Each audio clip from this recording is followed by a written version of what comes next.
उत्तर प्रदेश में कहीं कुछ गड़बड़ हो और योगी सरकार की नजर न पड़े, ऐसा हो ही नहीं सकता। और इसीलिए सीएम योगी ने लिया है फिर बड़ा एक्शन। और इस बार निशाने पर हैं वो मदरसे जो घपले घोटालों में कई सालों से लिप्त हैं।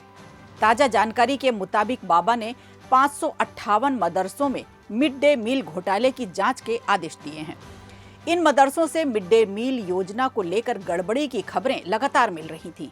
सरकार ने जांच के आदेश दिए हैं कि क्या बच्चों तक मिड डे मील योजना का लाभ सही तरीके से पहुंच रहा है या सिर्फ ये कागजों तक ही सीमित है। इस घोटाले की शिकायत खुद पसमानदा मुसलमानों ने की है। अखिल भारतीय पसमानदा समाज मंच की शिकायत के बाद जांच के आदेश दिए गए।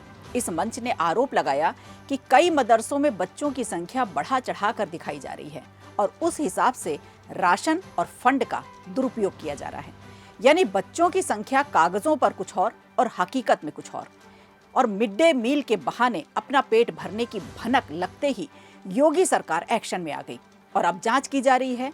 देखा जाए तो उत्तर प्रदेश में मदरसों की संख्या काफी है। एक अनुमान के मुताबिक राज्य में लगभग 16,000 से 25,000 तक मदरसे हैं, जिनमें से 16,513 यूपी मदरसा शिक्षा बोर्ड से मान्यता प्राप्त हैं। इतने बड़े नेटवर्क में पारदर्शिता बनाए रखना हमेशा चुनौतीपूर्ण रहा है और इसी तरह के घोटाले सामने आए हैं।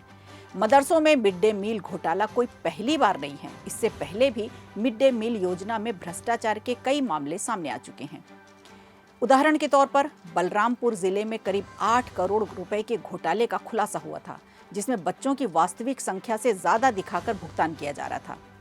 सरकार ने साफ किया है कि ये जांच सिर्फ दोषियों को पकड़ने के लिए नहीं, बल्कि बच्चों तक उनका हक सुनिश्चित करने के लिए की जा रही है।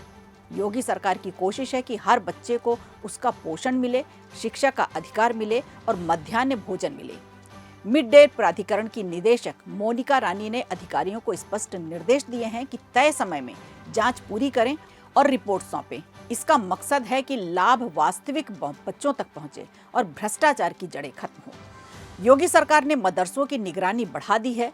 बिना मान्यता प्राप्त मदरसों का व्यापक सर्वे पहले भी कराया गया था, जो इसी तरह के कामों में लिप्त पाए गए थे।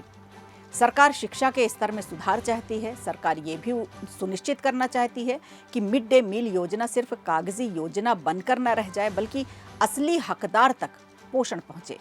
अब सबसे बड़ा सवाल ये है कि क्या इस जांच में सच सामने आएगा, बच्चों तक उनका हक पहुंचेगा और भ्रष्टाचार की जड़ें खत्म होंगी, या ये मामला भी सिर्फ दस्तावेजों में सिमट कर रह जाएगा।